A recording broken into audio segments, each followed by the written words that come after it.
We've got 4, and after the weekend we get down to the 2, which is going to be exciting. The changes, ins and outs, Joey. Geelong and Hawthorn unchanged, but Reece Stanley is the emergency. Were you surprised? Well, this is the big talking point. Was he fit and was he able to get up and play? Interesting that Geelong have named him as an emergency. So he's either fit and available or he's not. I wouldn't be surprised if the Cats do it again and they pull a late change and he plays. If he's fit and available and he's passed all the tests at training, this is just in Chris Scott's wheelhouse, just to bring him in at the last minute. Jai Clark was the sub in the last game. Can they bring Stanley back into the team, drop one of the others from the starting lineup as the sub, maybe a Jack Martin or someone like that? But I'd be surprised if he doesn't play. You love Chris Scott's mind games, King. Yeah, no, I love it, yeah. I don't. How would you know? Yeah, I we don't know. But I like their lineup that they've got at the moment. Collingwood and Brisbane. So Collingwood have brought in Jeremy Howe for Will Parker, who's omitted, and Brisbane unchanged. He must be fit and well to come into this prelim, Kingy. Or he's just worth the risk. And I think a player of this quality that is good when the ball's coming in at him as he is when the ball's going the other way. His skills are beautiful. His kicking's elite. His timing with the intercept mark, when to roll off, when to start an opponent's terrific. He's a player that makes a big difference to their back six. And I think he comforts Darcy more. That, yep, you're in the right position. Sometimes you just need that steady influence riding shotgun, and I think that regardless of what he does, he'll have a big impact with the communication down back. And it's a perfect segue for your first crack, King, because you want to have a look at Collingwood and their defence. Yeah, I do. I just think that when you look at the way they move the ball, and it complements how they want to play. It's all about being defensively set up behind the ball. So we talk a lot about, can you score? Can they get to 80, 90, 100 points? What sort of number do they have to put on the board? I don't think they think like that at all. I think that they're only worried about their goals being the defensive goals, not the offensive end of the ground at all. So let's have a look at how that looks, because we know that they want to take their time with their patient ball use, the point, the long down the line stuff. They go long like this, and just look at their back six, just getting organised, just calm. There's no rush, there's no panic. They'll give wide.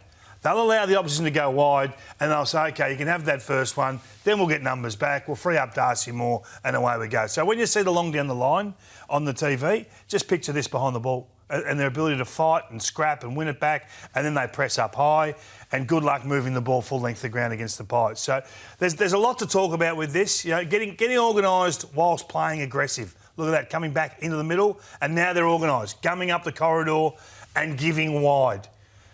Brisbane won't take wide.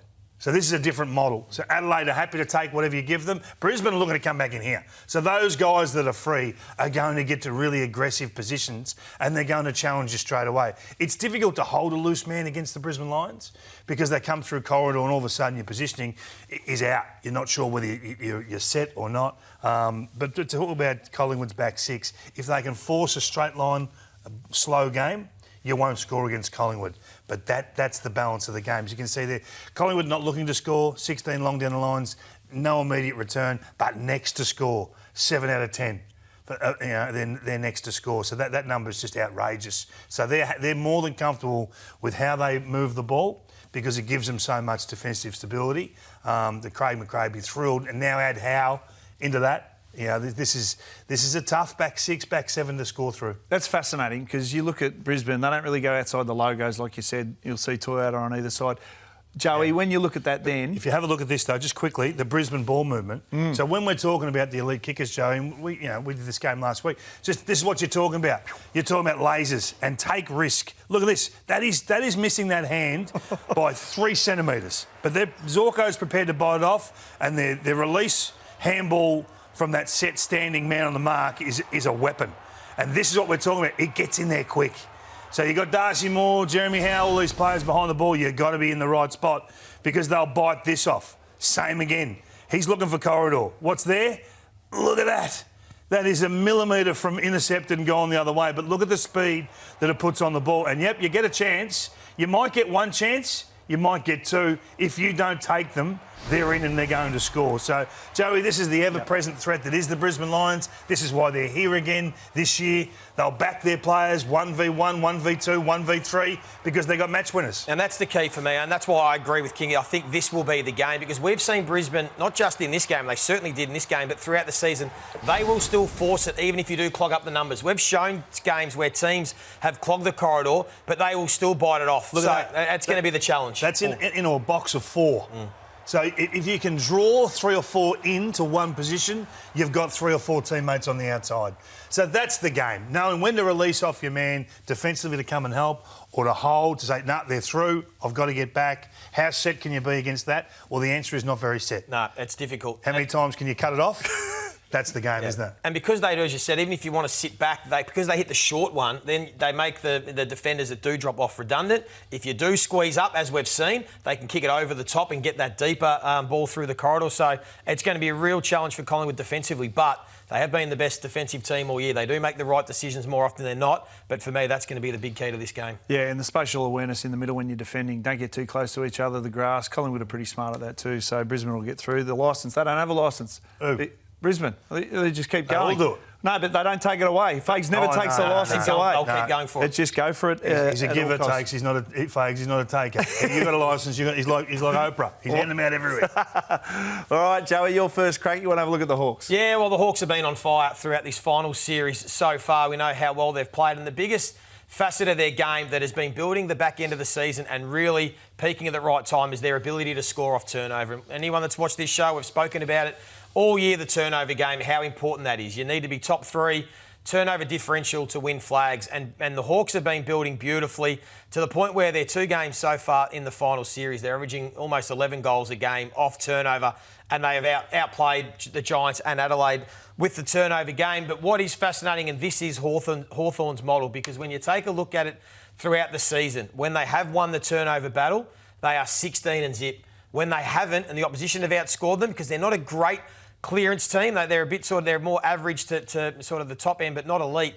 When they do lose, so basically in simple terms, 24 of the 25 games Hawthorn have played this year, the team that has outscored the oppo from turnover has won the game. And for me, this is going to be the battle with the Hawks and the Cats, because they are both strong turnover teams, but the Hawks throughout the finals have been building beautifully. And when I watched back and had a look at all the turnover scores for the Hawks in recent weeks, what stands out is this is where their half-forwards come into play. They are the smartest half-forward group in the competition, and they can sniff out when the ball is turned over. In particular, the couple of players I want to highlight in these clips are Nick Watson and Dylan Moore. And I'll talk about why I'm highlighting these players in particular. But you can just see, as soon as they win the ball back, they know when to get forward. They don't lurk up towards the ground, Dicko. They don't try and look for kicks up the ground. They release towards goal, which creates the space, which is why they can be so efficient off turnover and why they are so potent. So, again, Watson finding space. Dylan Moore's around the mark. And it's the others. I mean, Connor McDonald and Ginnivan, they can all do it. But this is going to be the real threat for Geelong, because Geelong, we know, are a team that likes straight-line footy. So here's the best example. There's Dylan Moore, top of screen. There he's sniffing out. He was already starting to go forward. Nope. Adelaide got the ball back. He joins back in.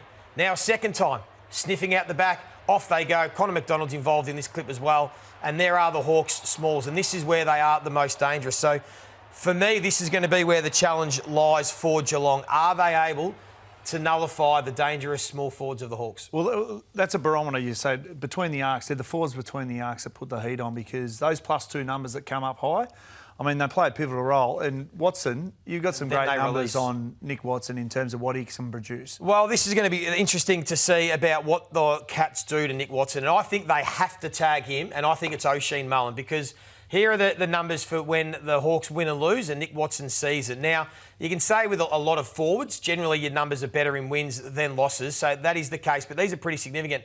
But what is most fascinating about Nick Watson are what he does in wins. So when the Hawks do win and he plays well, it's his first halves that set the game up. So 22 of his 26 goals in wins have been in first halves.